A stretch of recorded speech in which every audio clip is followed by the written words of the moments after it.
오늘 우리에게 주시는 하나님 말씀 신약성경 베드로전서 4장 12절부터 19절까지 말씀입니다. 사랑하는 자들아, 너희를 연단하려고 오는 불시험을 이상한 일 당하는 것 같이 이상히 여기지 말고 오히려 너희가 그리스도의 고난에 참여하는 것으로 즐거워하라. 이는 그의 영광을 나타내실 때에 너희로 즐거워하고 기뻐하게 하려 함이라. 너희가 그리스도의 이름으로 치욕을 당하면 복 있는 자로다. 영광의 영 곧 하나님의 영이 너희 위에 계심이라. 너희 중에 누구든지 살인이나 도둑질이나 악행이나 남의 일을 간섭하는 자로 고난을 받지 말려니와 만일 그리스도인으로 고난을 받으면 부끄러워하지 말고 도리어 그 이름으로 하나님께 영광을 돌리라. 하나님의 집에서 심판을 시작할 때가 되었나니 만일 우리에게 먼저 하면 하나님의 복음을 순종하지 아니하는 자들의 그 마지막은 어떠하며 또 의인이 겨우 구원을 받으면 경건하지 아니한 자와 죄인은 어디에 서리요. 그러므로 하나님의 뜻대로 고난을 받는 자들은 또한 선을 행하는 가운데 그 영혼을 미쁘신 창조주께 의탁할지어다. 아멘. 베드로전서를 쭉 읽어오신 분들에게는 이게 이제 내용이 잘 연결이 되는데요. 이게 이제 베드로전서 4장 오늘 말씀을 갑자기 읽어버리면 이게 뜬금없이 또 무슨 얘기인가 하는 생각이 들 수도 있습니다. 그러나 이제 기본적으로 우리 교회 성도님들은 우리가 매일 성경 읽기에 따라서 베드로전서를 쭉 읽어오고 계신다는 것을 전제하고 이제 우리가 한번 말씀을 보려고 합니다. 12절에 나와 있는 것처럼 오늘 이제 제목을 불시험에서 이제 불타는 시험 이제 이렇게 이제 제가 잡아봤습니다. 불시험 그러면 이게 또 불로 받는 시험이냐 뭐 그런 건 아니죠. 뭐 화형당했다 꼭 그런 뜻은 아닙니다. 12절에 나와 있는 너희를 연단하려고 오는 불시험, 그러니까 이 불시험의 기본적인 목적이라 그럴까요? 방향성은 연단이라고 하는 것이 있습니다. 이 연단이 그럼 쉬운 거냐? 쉽지 않죠. 연단이 굉장히 고통스러운 겁니다. 우리가 상상할 수 있는 것처럼 초대교회 내에서도 로마 황제에서 시작된 오늘 우리로 말하면은 뭐 나라님, 뭐 대통령, 뭐 혹은 정부, 뭐 혹은 뭐 정부 여당, 뭐 이렇게 이제 말을 할 수 있겠죠. 국가 권력에 의한 대대적이고 또 본격적인 박해나 탄압이 시작된 거냐? 그걸 말하는 거냐? 아닙니다.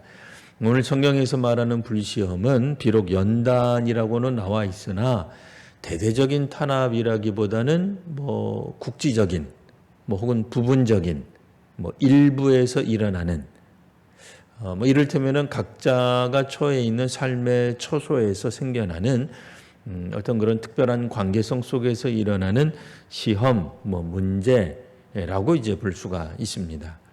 그러면 간단한 거냐, 별거 아닌 거냐, 대수롭지 않은 거냐, 그런 건 아니죠. 왜냐하면 불시험이라고 하는 표현 자체가 불에 타는 것 같은 그런 고통을 의미하고 있기 때문에 사실은 뭐 상당한 고통을 느끼는 겁니다. 뭐 아직 대대적인, 뭐 전국적인, 뭐 본격적인 탄압이나 박해가 일어난 것은 아직은 아니지만, 그러나 신앙과 진리에 대한 세상의 압박이 분명히 초대교회 어느 시점, 특별히 베드로전서가 쓰여졌던 어떤 시점에 있었다라고 이제 볼 수가 있습니다. 이런 시험이 아까도 말했듯이 연단을 위한 것이다라는 표현은 이 시험이 꼭 필요하다, 이 시험을 받아서 우리가 더욱더 단단해진다, 그런 표현도 될 수 있겠습니다만, 이제 그런 의미보다는 이 연단을 위한다라고 하는 표현은 결국 우리가 하나님의 백성으로 잘 살고 있는 것을 증명해내는 것이 되는 시험이기도 한다라는 뜻입니다. 혹자는 여기서 탈락되거나 멀어지거나 실족하거나 실패하거나 좌절할 수도 있는 거예요. 그러니까 모든 광물들이 다 연단받는다고 해서 연단, 뭐 풀무질 과정을 통해 가지고 순도 높은 어떤 그런 정금, 뭐 혹은 뭐 재련이 되는 것은 아닙니다. 어떤 거는 상당한 어떤 그런 의지를 가지고 노력을 가지고 재련을 했지만 이 순도가 우리가 기대하는 것만큼, 세공하는 분이 기대하는 것만큼 나오지 않을 수도 있는 거예요. 그러나 기본적으로 이 시련을 우리를 파괴하려고 하는 그런 목적, 우리를 절망시키게 하려는 그런 목적, 모두 다 뭐 화양당하는 것 같은 순교당하게 하는 그런 것은 아직은 아닌 거예요. 아직은 아니지만 이제 이것이 분명히 우리들에게 다가오는 불로 인한 어떤 그런 것도, 우리 불 한번 데워 보셨잖아요. 뭐 그것이 뭐 우리가 뜨거운 어떤 열이든 이 불로 대임을 받으면 이 굉장히 그 아픔이 오래 갑니다. 이 화상도 뭐 1도, 2도, 3도 그러는데 사실 뭐 1도가 가벼운 거냐? 그렇지 않죠. 그것도 굉장히 쓰리고 아픕니다. 우리에게 상당한 충격을 주고 아픔을 주는 것이 맞습니다. 그러니까 이것이 국지적이고 또 소규모로 일어난다고 해서 하찮거나 별 볼 일 없거나 뭐 대수롭지 않은 뭐 그런 시험은 아니다라는 점은 우리가 기억하고 있어야 될 것입니다. 이 12절 계속 보시면 이상한 일 당하는 것 같이 이상히 여기지 말아라. 우리말 번역은 이상이 이렇게 되어 있습니다만 놀라지 마십시오. 이런 뜻이에요. 무슨 큰 일이 난 것처럼 이제 뭐 세상이 끝난 것처럼 그렇게 여기지 마십시오. 뭐 사실 오늘 우리도 뭐 오늘 이제 어떤 총리께서 우리나라 총리께서 뭐 하나 이렇게 발표하신 게 있습니다. 10일서부터는 교회는 이제 어떤 그런 정해진 예배 말고는 소모임, 뭐 성가대, 밥 주는 거, 뭐 식사하는 거, 뭐 성경 공부하는 거, 구역 예배 드리는 거 다 하지 말라고 이렇게 이제 얘기를 하셨어요. 우리나라 상황, 지금 실제 상황이죠. 어떤 분들이 생각할 때, 야, 이 코로나19로 인해서 이거 교회만 어려움 당하는 거 아니냐? 왜 교회만 가지고 그러느냐? 뭐 어떤 측면에서 보면 좀 그렇게 보이는 것도 있긴 합니다만, 뭐 사실 뭐 우리가 이제 다른 관점에서 본다면, 그러니까 저 개인적으로는 교회만 겨냥한다고 생각하지는 않지만 오늘 성경을 통해서 우리가 다시 한번 생각해 보건대, 아니 교회만 박해받는다고 해서 그다지 놀랄 만한 일도 아닌 거죠. 뭐 지금 교회만 박해한다는 뜻은 아니에요. 뭐 그런 뜻은 아닙니다만. 뭐 서로 교회만 대상으로 박해에 열중한다고 해서 교회가 놀랄 일이겠느냐, 이걸 이상하게 여겨야 되겠느냐, 이런 불시험 당하는 것을 이거 우리만 받는다고 불평하고 또 놀라고 뭐 호들갑 떨고 뭐 그렇게 반응해야 되겠느냐 하는 거예요. 아니죠. 사실 코로나19로 인해서 교회만 어려움 당하는 게 아닙니다. 수많은 공동체들이 어려움 당하는 게 맞습니다. 물론 몇몇 분들이 말씀하시는 것처럼 우리도 우리 자신을 위해 변호할 말이 아주 없는 것은 아니죠. 아니 왜 교회만 가지고 그렇습니까? 뭐 세상에 나가면 뭐 식당에서 다 마스크 벗고 그분들 식사도 하고 앞에 칸막이도 없고 다닥다닥 붙어서 얼마나 점심 저녁 그렇게 먹고 마시는지 뭐 카페 가보세요. 그러면 이게 또 오해가 되면, 물론 우리는 우리 나름대로 억울해서 하는 말이긴 합니다만, 이게 또 잘못 와전이 되면 어떻게 되겠어요? 그럼 이제 동네 식당들, 식당 주인들은 교회를 향해서 또 얼마나 또 속을 푸겠어요. 그러면 교회를 향해서 한 얘기를 가지고 그럼 우리도 문 닫으라는 거냐? 뭐 카페 우리도 문 닫으라는 거냐? 또 이러면 또 복잡해지잖아요. 여하튼 뭐 특별히 교회를 통해서 전파되는 뭐 예가 예가 아주 없었던 것도 아니니까 뭐 그다지 놀랄만한 일도 아닌 것입니다. 그러나 분명히 오늘 여기서는 코로나19로 인한 그런 정도가 아니라 2000년 전에는 분명히 신앙 때문에 벌어지는 일들이 있었다 그 얘기예요. 분명히 있었어요. 이게 어떻게 우리가 이제 볼 수 있느냐? 자, 13절, 14절, 16절, 우리가 19절. 먼저 13절 중간만 먼저 보면은요. 자, 오히려 너희가 그리스도의 고난에 참여하는 것으로 즐거워하라. 자, 그리스도의 고난에 참여하는 일이 2000년 전에 있었다 그 얘기예요. 자, 14절 쭉 넘어가서 너희가 그리스도의 이름으로 치욕을 당하면 복이 있는 자로다. 자, 그리스도의 이름으로 치욕당하는 일이 2000년 전에 있었다. 초대교회에도 있었다. 그런 얘기예요. 자, 16절 만일 그리스도인으로 고난을 받으면, 그러니까 그리스도인이라는 이유로 그리스도인이기 때문에 콕 집어서 누군가가 세상이 당신네 주변에 있는 어떤 인물들이 아직 뭐 전국적이고 이것이 전 국가적인 탄압은 아니라 그랬어요. 아직 본격적으로 일어나는 건 아니에요. 하지만 상당한 어려움이요, 탄압이요, 박해가 있었던 건 맞는데 그리스도인으로 고난을 받으면 이게 초대교회 안에서도 있었다 그 얘기예요. 19절 하나님의 뜻대로 하나님의 뜻에 따라 받는 고난 있다는 거예요. 자, 그러니 이제 현대로 갑자기 돌아와서요. 오늘날 만일 우리가 저 개인적으로는 이번에 오늘 어떤 총리께서 말씀하신 것이 꼭 교회만을 겨냥해서 했다 이렇게 봐야 되는지 말인지 그건 일단 접어두고라도 좋단 말이에요.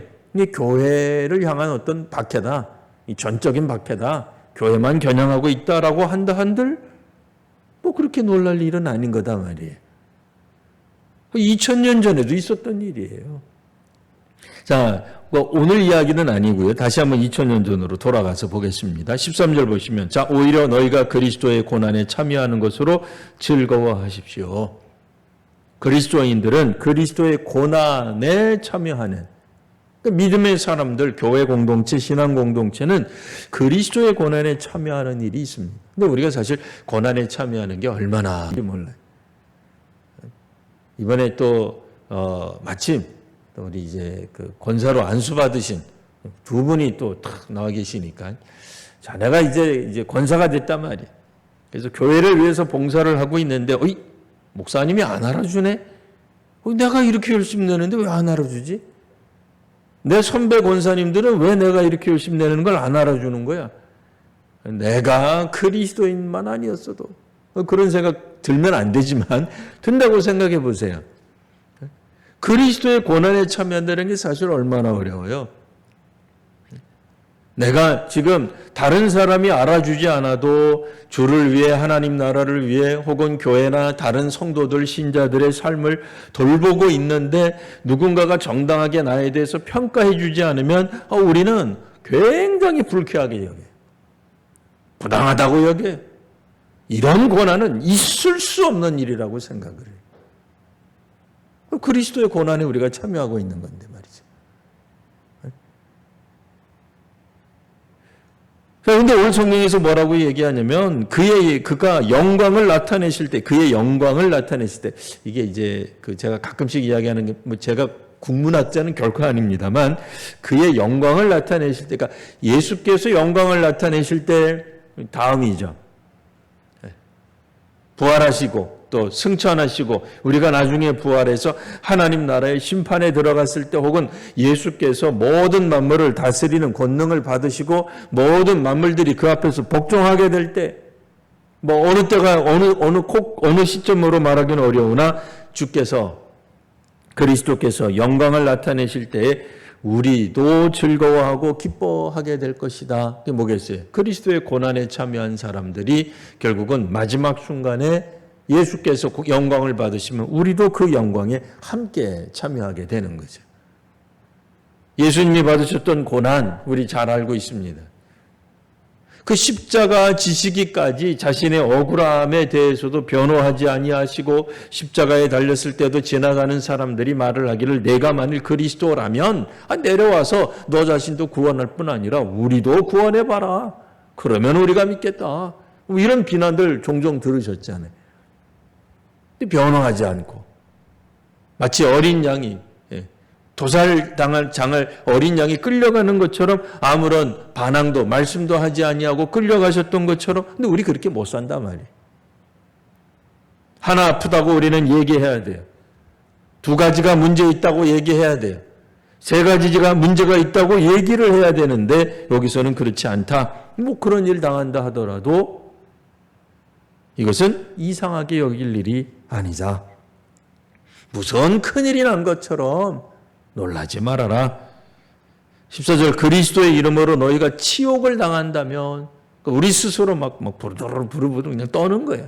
내가 예수만 안 믿었으면 그냥 막 부르르 떨고 말이에요. 치욕당할 수 있어요. 우리가 그리스도의 이름으로 치욕을 당합니다. 예수를 믿기 때문에, 교회이기 때문에, 하나님 백성 공동체이기 때문에 콕 집어서 당하는 대사회적인 어떤 핍박들, 뭐 그것이 개인적 차원이든 국지적 차원이든 부분적이든 있단 말이에요. 우리도 그럴 수 있잖아요. 뭐 아직 뭐 대한민국이 뭐 기독교는 전적으로 탄압하자 그런 건 아니잖아요. 뭐 대국민 담화를 내가지고 이 땅의 교회는 전부 다 싹 쓸어버려야 됩니다. 우리 로마의 어떤 황제가 하는 것처럼 그렇게 하고 있지는 않잖아요. 그래도 우리는 불편하다고 느낄 수 있고 부당하다고 느낄 수 있지만 뭐 그것이 국민이든 뭐 혹은 정부든 뭐 혹은 우리보다도 권력을 가지고 있는 어떤 특수한 집단이 되었던 혹은 주변에 있는 다른 종교인이든 혹은 우리 안에 있는 또 다른 우리 그리스도인에게 의해서 우리가 핍박을 당하던 치욕을 당하면 14절에는 뭐예요? 복 있는 자로다. 우리가 그리스도 때문에 그 치욕을 당하고 있는 거예요. 참아내고 있는 거예요. 그러니까 치욕을 당한다고 하는 건 보복하고 복수할 때는 안 일어나죠. 복수하고 보복하면 치욕을 안 당하죠. 깔끔하게 해결하는 거죠. 내가 당한 만큼 갚아주는 거니까. 그러니까 치욕을 당한다라고 하는 개념은 여전히 지금 우리가 부당한 대우를 받고 있는 거예요. 그것이 뭐 동료 그리스도인이든 뭐 혹은 유대인이든 먼저 믿은 사람들이든 뭐 오늘 성경은 베드로서이기는 합니다만 바울 같은 경우에는 동료 그리스도인에 의해서 오히려 바울의 신앙에 대한 의심을 상당히 받은 적도 있단 말이에요. 예수님 같은 경우에도 동료 유대인들에 의하여 하나님 안 믿는 오히려 신성 모독이라고 하는 것을 예수께서 받으셨죠. 그리스도로 오셨지만 메시아로 오셨지만 도리어 치욕당하시는 일들이 있었단 말이에요. 자, 그러나 영광의 영, 결국 그리스도께서 나중에 받으시는 그 영광, 그러니까 성령께서 영광의 영, 하나님의 영이 너희 위에 계시는 것이다. 우리가 치욕을 감당할 수 있는 거예요. 당해도 견뎌낼 수 있는 거예요. 그게 안 아프다는 뜻이 아니에요. 뭐 별것 아니야. 그냥 개미 한 마리 그냥 쓱 지나가고 살짝 물린 정도, 그런 정도는 아니에요. 정말 아프고 힘들고 불시험이다. 불과 같은 시험이지만 우리가 치욕을 당하는 거예요. 16절 보시면 만일 그리스도인으로서 고난을 받으면 부끄러워하지 마십시오. 그리스도인이라고 하는 표현이 나옵니다. 그리스도인이 누구예요?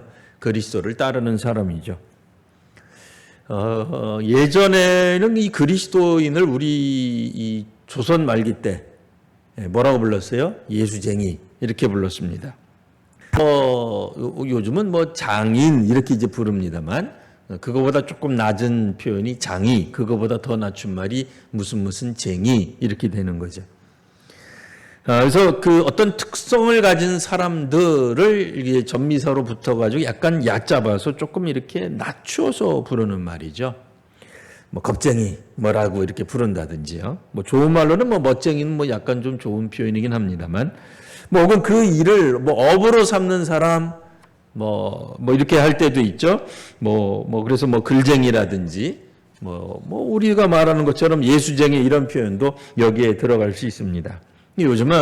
요즘보다도 조금 더 전에는 영어를 이제 이렇게 많이 썼어요. 팬, 누구누구를 따라다니는 사람, 열성적인 사람, 그래서 팬덤 이런 단어들을 썼습니다. 오늘날은 뭐라고 써요? 약간 이것도 속어처럼 쓰는 말이긴 합니다만 빠라는 단어를 써요. 빠 그랬다고 해서 이상한 이렇게 어떤 점포를 말하는 게 아니고요. 옛날로 말하면 이제 오빠 부대들이 있었어요. 그 오빠 부대원들을 보통 이제 빠라고 부릅니다. 여성일 경우에는 빠순이, 남자일 경우에는 빠돌이 이렇게 불러서 이제 속어처럼 하는 거예요. 요즘은 이제 정치인들도 이렇게 무슨 빠 이렇게 해가지고 붙는 것들이 있어요. 예를 들어서 그분이 김시성을 가졌으면 김빠라고 부르겠고요. 박시성 가졌으면 박빠, 문시성이면 문빠 이렇게 부를 수 있을 겁니다. 여하튼 그러니까 어떤 거에 대해서 완전히 빠져 있는 사람, 뭐 팬이죠. 그거에 대해서 완전히 그 모든 어떤 가치, 뭐 존중, 뭐 그것으로 살아가는, 그거에 몰두하는, 뭐 열광하는 뭐 이런 사람들의 개념이에요. 사실 그리스도인이라고 하는 개념이 우리가 지금 사용할 때는 뭐 어떤 그런 종교적 구분으로서 표현하는 것처럼 들리지만 이 초대교회 당시에는 약간 이것도 낮추는 말 정도로 그냥 여기시면 돼요. 뭐 꼭 오늘날처럼 뭐 예수쟁이, 그래도 예수쟁이 가장 가까운 것 같아요. 그러니까 그리스도인이라고 하는 말이 뭐 순교를 하는 멋있는 뭐 신앙에 투철한 그런 사람이라기보다는 뭐 예수쟁이 같은 약간 낮춘 그런 표현이에요.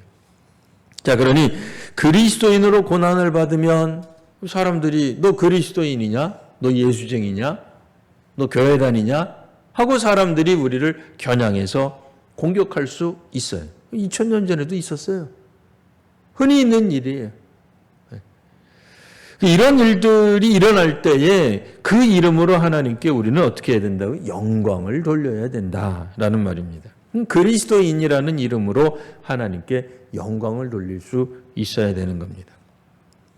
또 19절에도 보면 하나님의 뜻대로 고난을 받는 자들이 있습니다. 하나님의 뜻에 따라 고난을 받는 자들이 있는 거예요. 이 고난이 물론 우리가 뭐 원하는 사람이 누가 있겠습니까? 우리가 기도한다고 해서 이 고난이 피해지지도 않습니다. 왜요? 하나님의 뜻대로 고난을 받고 있기 때문에 그렇습니다. 어떻게 하라는 거예요? 선을 행하는 가운데 창조주께 의탁하라. 이렇게 돼 있잖아요. 그러니까 그리스도인들이 2000년 전에 베드로가 이제 그 초대교회에 편지를 보낼 때는 어떤 느낌이었냐면 주 안에서 너희들 여러분 모두는 성공보다는 신실함을 추구하십시오라고 권면을 하는 겁니다. 그러니까 왜 이런 권면을 할까요?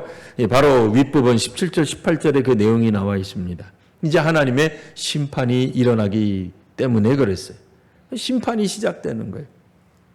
하나님의 심판은 공정하기도 하고 또한 보편성을 가지고 있습니다. 그러니까 보편성이라고 하는 말은 모든 사람들이 다 심판대 앞에 선다는 거예요. 신자든 불신자든 믿었던 사람이든 믿지 않던 사람이든 다 하나님 앞에 심판대 앞에 서게 됩니다. 모두 다 죽음을 경험하게 될 것입니다. 성경에 나와 있지는 않습니다만 이 공정성 문제, 물론 이제 오늘날에는 이 공정성이라는 말이 뭐 출발선이 같아야 된다고 보는 측면에서 공정을 이야기를 많이 합니다. 뭐 이를테면은 부모의 뒷배경에 뭐 이렇게 우리가 뭐 이렇게 먼저 올라가서는 안 된다는 거죠. 뭐 자란 환경, 뭐 어쨌든 출발선이 다 똑같아야 된다라고 이야기를 하는 거예요. 물론 이제 그거에 대한 또 우리가 뭐 복잡한 여러 가지 많은 생각들이 있을 수 있습니다. 뭐 이를테면 출발선이 같다라고 하는 것이 뭐냐? 그럼 사람들마다 유전인자가 다 같냐? 타고난 성격도 같다는 말이냐? 개성이라고 하는 게 다 있잖아요. 개개인의 인성인데 그게 어떻게 다 똑같을 수 있어요? 자신들이 자라게 됐을 때의 그 부모들의 양육 태도, 나를 중심으로 내 주변에 있는 어떤 그런 가치관을 가진 사람들이 다 똑같을 수 없잖아요. 그럼 다 똑같으려면 어떻게 해야 돼요? 우리가 어려서부터 부모가 태어나기만 하고 부모로부터 떨어져서 뭐 어디 뭐 타가소에 가가지고 뭐 정부에서 하는 타가소에 가서 길러줘야만 그러면 공정성이 확보가 되는 건가요? 그런 거 아니잖아요. 모든 사람들이 똑같은 가치관과 자아의식을 다 가져야 되나? 그거 아니잖아요. 근데 어쨌든 공정성에 관한 이야기는 오늘 성경에서 이제 뭐라고 얘기하냐면 각 사람이 행한 대로 심판을 받는다. 이렇게 말씀을 합니다. 베드로전서 이거는 1장 17절에 나와 있는 표현이에요. 각 사람이 행한 대로. 그러니까 그런 의미에서의 공정성이에요. 출발선에서 공정성이 아니라 그가 어떤 행위를 했느냐에 따라서 심판을 받게 되는데 17절 18절은 뭐예요? 18절 의인이 겨우 구원을 받는다. 그러니까 의인도 하나님 믿는 백성들도 심판을 평가를 받는다 그 얘기예요. 근데 하나님 믿는 백성들도 겨우 구원을 받는다고 한다면 그러면 복음을 거절한 사람들은 어떤 평가를 받겠느냐? 뭐 그런 뜻이에요. 뭐 그거에 대한 답은 뭐 각자 하시면 돼요. 성경에서도 답을 하고 있지 않아요. 그러니까 다만 중요한 건 뭐예요? 복음을 거절한 자는 우리가 아니기 때문에 기본적으로 우리는 복음을 받아들인 사람들이라면 기본적으로 하나님 앞에 어떠한 불시험이 온다 할지라도 위협에 굴하지 말고 주님 앞에서 신실하게 살아가야 된다라고 하는 말씀을 해주고 있는 겁니다. 2000년 전이나 지금이나 사실 우리가 그리스도인으로 살아간다고 하는 것이 썩 그렇게 사회적으로 뭐 지지받거나 칭찬받을 만한 거는 아닐 거예요. 물론 이제 특별한 나라들 가면 그런 의습될 수 있는 게 있을 수 있겠죠. 뭐 이를테면은 국교가 기독교라든지요.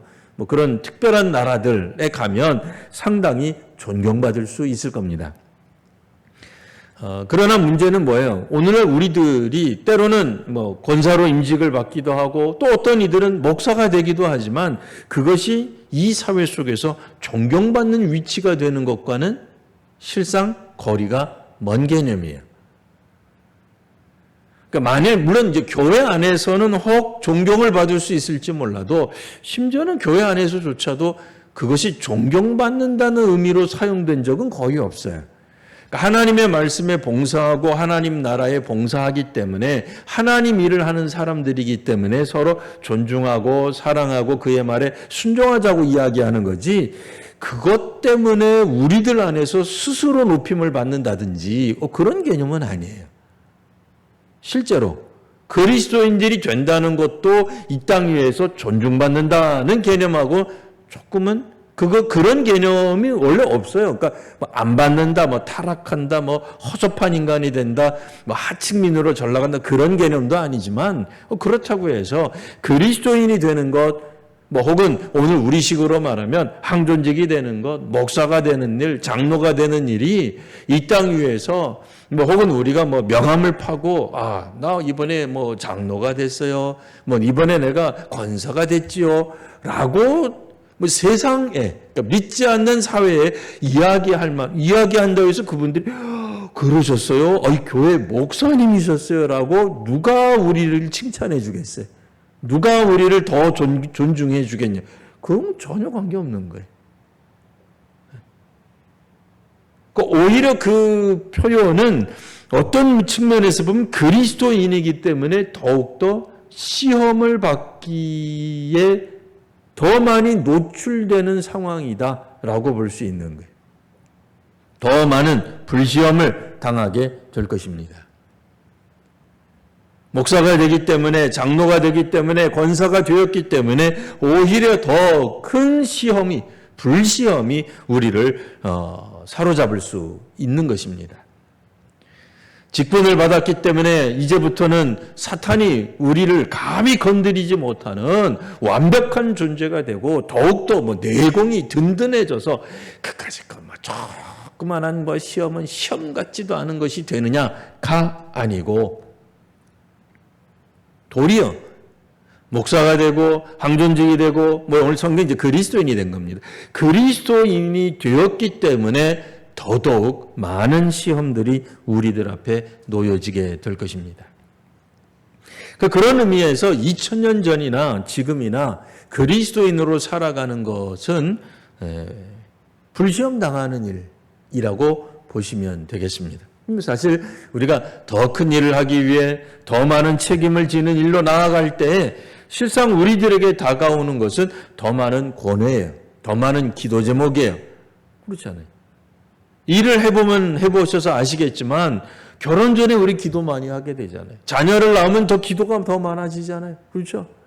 시댁 식구가 많아지면 더 기도가 많아질 수밖에 없어요. 왜요? 사람의 힘만으로는 감당하기 어려운 일들이 더 많아지는 거예요. 그게 사실은 어른이 되는 거죠. 훨씬 더 많은 책임이, 훨씬 더 많은 어려움이 우리로 하여금 더 성질나게 하고, 더 아프게 하고, 더 참을 수 없게 만들기도 하고, 더 상처받게 만들 만한 것들이 훨씬 더 많아질 수 있는 겁니다. 그리스도인이 받을 고난을 이상히 여기거나 너무 놀라게 여기거나 호들갑 떨거나 큰일이 난 것처럼 하실 것이 아니라 초대교회 성도들이 그랬던 것처럼 오늘 이 시대를 살아가는 우리들도 하나님의 뜻 안에서 더욱더 신실하게 창조주께 의탁하며 살아가는 우리 귀한 우리 성도님들 저와 여러분 모두가 되시기를 바랍니다. 기도하겠습니다. 거룩하신 주님, 오늘도 저희들을 하나님의 말씀으로 초대하여 주셔서 말씀 가운데서 하나님의 뜻을, 하나님의 오늘 우리들에게 들려주시는 음성을 듣게 하여 주시니 감사합니다. 각자에게 주시는 하나님의 말씀에 따라 오늘도 다시 한번 순종하며 살아가는 저희들이 되게 하여 주옵소서. 거룩하신 우리 구주 예수님 이름으로 기도드리옵나이다. 아멘.